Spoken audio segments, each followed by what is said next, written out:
लिहाजा वीडियो को आखिर तक लाजिमी देखें। एक दिन नमरूद का हजरत इब्राहिम अलैहिस्सलाम से मुकाबला हुआ। हजरत इब्राहिम अलैहिस्सलाम ने फरमाया, मेरा खुदा वह है जो जिंदगी और मौत देता है।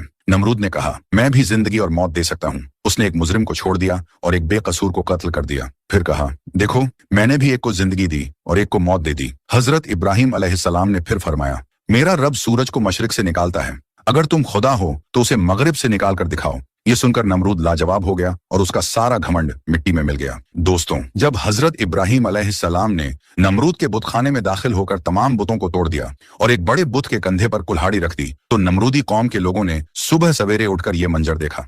जब उन्होंने अपने बुतखाने का यह खौफनाक मंजर देखा तो उनके कदमों के नीचे से जमीन खिसक गई। इस वाकये की खबर लोगों ने सबसे पहले अपने बादशाह नमरूद को दी। ये खबर सुनने के बाद नमरूद तैश में आ गया और कहने लगा, ये काम किसने किया है? नमरूदी कौम ने कहा, हमने किसी को ऐसा करते हुए देखा तो नहीं, लेकिन हमें हजरत इब्राहिम अलैहिस्सलाम पर शक है। नमरूद ने यह सुनने के बाद हुक्म दिया कि उन्हें गिरफ्तार करके कैद कर लिया जाए, फिर उसे सजा दी जाएगी। लिहाजा नमरूद के हुक्म के मुताबिक हजरत इब्राहिम अलैहिस्सलाम को गिरफ्तार कर लिया गया और नमरूद के दरबार में हाजिर किया गया। जब हजरत इब्राहिम अलैहिस्सलाम दरबार में पहुंचे तो नमरूद गजबनाक होकर बोला, ऐ इब्राहिम, क्या ये सारे बुत तुमने तोड़े हैं? क्या तुमने ही हमारे खुदाओं की बेहुरमती की है? हजरत इब्राहिम अलैहिस्सलाम कहने लगे, तुम्हारे बुतखाने में मौजूद ये बड़ा बुत इस वक्त यहाँ मौजूद है, लिहाजा जो कुछ भी हुआ है उसने अपनी आंखों से देखा है, सब कुछ इसकी आंखों के सामने हुआ है। अगर ये बता दे तो ठीक है, और अगर ये न बता सके तो ये खुद मुजरिम है और तुम्हारे सारे बुत इसी ने तोड़े हैं, क्योंकि कुल्हाड़ी इसके कंधे पर मौजूद है। और अगर ये बोल नहीं सकता, इसमें बोलने की ताकत नहीं, इसमें कोई जान नहीं, तो जो अपनी हिफाजत नहीं कर सकता वो तुम्हारी हिफाजत कैसे करेगा? हजरत इब्राहिम अलैहिस्सलाम का ये जवाब सुनने के बाद चंद लोगों पर काफी अच्छा असर पड़ा।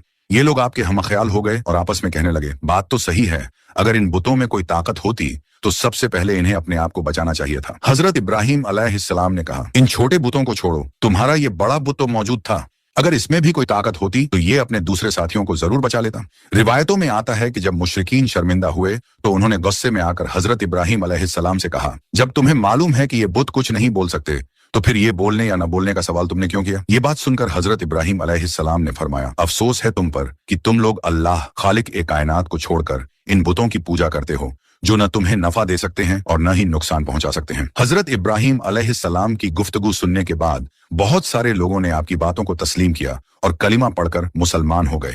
हजरत इब्राहिम अलैहिस्सलाम मुसलसल लोगों को तबलीग करते रहे और लोग आपके पुख्ता दलाइल और आपकी बेहतरीन गुफ्तगू की वजह से तेजी से मुसलमान होने लगे। इस तरह मुसलमानों की तादाद में दिन ब दिन इजाफा होता गया।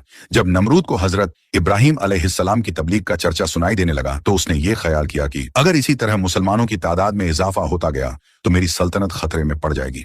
लिहाजा उसने अपने आप को बचाने की खातिर हजरत इब्राहिम अलैहिस्सलाम को गिरफ्तार करने का हुक्म दिया। नमरूद के हुक्म के मुताबिक हजरत इब्राहिम अलैहिस्सलाम को गिरफ्तार करके कैदखाने में डाल दिया गया। कहा जाता है कि नमरूद ने हजरत इब्राहिम अलैहिस्सलाम को आग से जलते हुए लोहे के तंदूर में बंद करवा दिया। काफी देर के बाद जब हजरत इब्राहिम अलैहिस्सलाम को बाहर निकाला गया तो आपको किसी किस्म का कोई नुकसान न हुआ था। नमरूद ने यह हुक्म दिया कि उन्हें कैदखाने में कैद कर दिया जाए और उन्हें खत्म करने के लिए कोई और खास हल तलाश किया जाए। चुनांचे हजरत इब्राहिम अलैहिस्सलाम को एक रिवायत के मुताबिक 40 दिन और एक दूसरी रिवायत के मुताबिक 7 साल तक जेल में बंद रखा गया। और फिर एक दिन ऐसा आया कि नमरूद ने हजरत इब्राहिम अलैहिस्सलाम को आग में जलाने का फैसला कर लिया। एक रिवायत के मुताबिक नमरूद ने मुकाम कोसह, जो कूफे में वाक़े है, वहां पर एक अजीम 4 दीवारी तैयार करवाई जिसकी बुलंदी 100 गज थी। जब ये 4 दीवारी मुकम्मल हुई तो नमरूद ने हुक्म दिया कि इसे लकड़ियों से भर दिया जाए। ये 4 दीवारी इतनी बड़ी थी कि इसे 1 महीने के अंदर लकड़ियों से भर दिया गया। और जब इसमें आग जलाई गई तो आग की शिद्दत इस कदर ज्यादा थी कि उसके शोले आसमानों को छू रहे थे। कोई परिंदा फजा में इस आग के ऊपर से नहीं गुजर सकता था। एक रिवायत के मुताबिक ये आग 4 सालों तक जलती रही।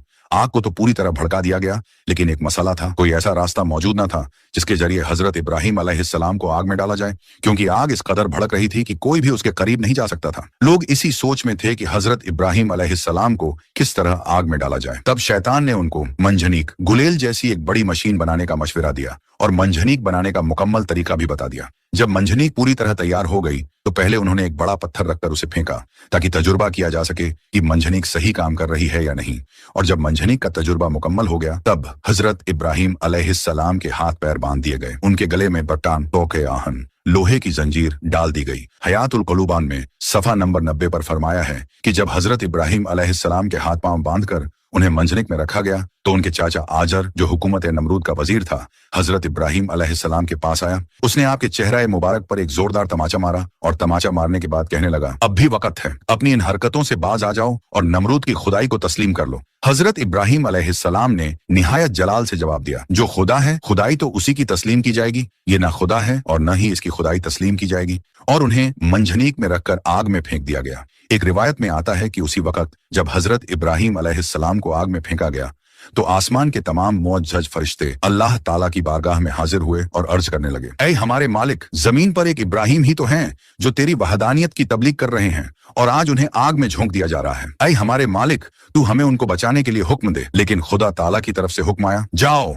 अगर इब्राहिम तुम्हारी मदद कबूल करे तो उनकी खूब मदद करो। चुनांचे ये फरिश्ते फौरन जमीन पर उतरे और हजरत इब्राहिम अलैहिस्सलाम के पास पहुंचे ताकि उनकी मदद कर सकें, मगर हजरत इब्राहिम अलैहिस्सलाम ने इनकार कर दिया। इसके बाद वो फरिश्ते आए जो हवा और आग पर मुतय्यन थे। सबसे पहले हवा पर मुतय्यन फरिश्ता आगे बढ़ा और अर्ज करने लगा, ए इब्राहिम, अगर आप इजाजत दें तो मैं एक तेज आंधी के जरिए इस आग को बुझा सकता हूँ। लेकिन हजरत इब्राहिम अलैहिस्सलाम ने जवाब दिया, मैं इस वक्त इम्तिहान में हूँ, इसलिए मुझे तुम्हारी कोई मदद नहीं चाहिए। फिर पानी पर मुय्यन फरिश्ता आया और निहायत आजिजी से अर्ज करने लगा, अगर आप चाहें तो मैं बारिश बरसाकर इस आग को बुझा सकता हूँ। लेकिन हजरत इब्राहिम अलैहिस्सलाम ने फरमाया, मुझे कोई जरूरत नहीं। अलगरज जब हजरत इब्राहिम अलैहिस्सलाम को आग में फेंका गया और आप आग की तरफ तेजी से जा रहे थे तो अचानक हजरत जिब्राइल अलैहिस्सलाम हाजिर हुए और आपका इस्तकबाल करते हुए अर्ज करने लगे, ऐ इब्राहिम, क्या आपको किसी चीज की हाजत है? हजरत इब्राहिम अलैहिस्सलाम ने फरमाया, बिल्कुल हाजत है, मगर तुमसे नहीं। हजरत जिब्राइल अलैहिस्सलाम ने कहा, अच्छा ठीक है, तो फिर आप अपने मालिक की तरफ रुजू कर लें और सवाल करें। हजरत इब्राहिम अलैहिस्सलाम ने मुस्कुराकर फरमाया, सवाल की कोई जरूरत नहीं, अल्लाह ताला की जात को हमारा हाल मालूम होना ही काफी है। अल मुख्तसर हजरत इब्राहिम अलैहिस्सलाम दहकती हुई आग में जाकर गिरे। अल्लाह ताला ने आग को हुक्म दिया, ऐ आग, तू इब्राहिम पर ठंडी और सलामती वाली हो जा। चुनांचे ये आग अल्लाह के हुक्म से ठंडी और सलामती वाली हो गई और गुलजार बन गई। रिवायत के मुताबिक फरिश्तों ने हजरत इब्राहिम अलैहिस्सलाम को जमीन पर बिठाया और उनके आसपास गुलाब और नरगिस के फूल खिल गए। एक रिवायत में यह भी आता है कि हजरत इब्राहिम अलैहिस्सलाम ज्यों ही आग में पहुंचे तो हजरत जिब्राइल अलैहिस्सलाम ने एक तख्त बिछाकर उन्हें उस तख्त पर बिठा दिया। उनके तख्त पर बैठते ही एक चश्मा जारी हो गया। एक और रिवायत में यह भी आता है कि लकड़ियों के जो हिस्से जलने से रह गए थे, हजरत जिब्राइल अलैहिस्सलाम ने उन्हें जमीन में नस्ब कर दिया और उनसे फलों के खूबसूरत पौधे उगे जिन पर खूबसूरत फल लगे हुए थे। हजरत इब्राहिम अलैहिस्सलाम आग के अंदर फूलों पर बैठकर अल्लाह ताला को याद कर रहे थे। इसी दौरान जब नमरूद ने आपकी हालत देखने के लिए एक बड़े मीनार पर चढ़कर देखा तो हैरान और परेशान हो गया। नमरूद देखता है कि हजरत इब्राहिम अलैहिस्सलाम आग के अंदर तख्त पर बैठे हैं। नमरूद ने यह सोच रखा था कि हजरत इब्राहिम अलैहिस्सलाम इस आग में जलकर तबाह हो गए होंगे, लिहाजा नमरूद का यह ख्याल ही रहा और ऐसा कुछ भी न हुआ। चुनांचे ये सब कुछ देखकर नमरूद को यह खतरा लाहक हुआ कि अगर इब्राहिम अलैहिस्सलाम इस आग से भी जिंदा बाहर निकल आए तो मेरी खुदाई के लिए और भी बड़ा खतरा साबित होंगे। लिहाजा नमरूद ने अपने सिपाहियों को हुक्म दिया कि मंजनिक गुलेल के जरिए इब्राहिम अलैहिस्सलाम पर पत्थर फेंके जाएं, मगर जैसे ही ऐसा किया गया सारे पत्थर हवा में ही रुक गए और बादलों की शक्ल इख्तियार कर गए। फिर अल्लाह के हुक्म से वो पत्थर उस आग पर बरसने लगे। इस तरह उस हिस्से के अलावा जो गुलजार बना हुआ था बाकी सारी आग बुझ गई। अल्लामा मजलिसी तहरीर फरमाते हैं कि दुनिया में बनाई गई पहली मंजनिक वो थी जिसमें हजरत इब्राहिम अलैहिस्सलाम को रखकर आग में फेंका गया था। ये मंजनिक मकाम खूसा जो कूफा में वाक़ है, उसके एक गांव कंसारा में शैतान के हाथों बनी थी। लेकिन अल्लाह का अजाब अभी बाकी था। नमरूद जो अपनी ताकत पर फख्र करता था, उस पर अल्लाह ने एक ऐसी मखलूक मुसल्लत कर दी जो इंसान की नजर में बिल्कुल बेकीमत थी। एक छोटा सा मच्छर। यह मच्छर नमरूद की नाक या कान के रास्ते उसके दिमाग तक पहुंच गया। उसका सर इतनी शिद्दत से दुखने लगा कि वह हर वक्त चीखता रहता। हालत यह हो गई कि उसके अपने सिपाही उसके सिर पर हथौड़े मारते ताकि दर्द कम हो सके। दिन गुजर गए, महीने गुजर गए, लेकिन अजाब कम न हुआ बल्कि बढ़ता गया। आखिरकार उसी तकलीफ में वह तबाह हो गया और अल्लाह ने उसके गुरूर को मिट्टी में मिला दिया। यह अजाब सिर्फ नमरूद के लिए नहीं था, बल्कि हर उस शख्स के लिए एक इबरत है जो अपनी ताकत और दौलत पर फख्र करता है और अल्लाह की कुदरत को भूल जाता है। अल्लाह ने साबित कर दिया कि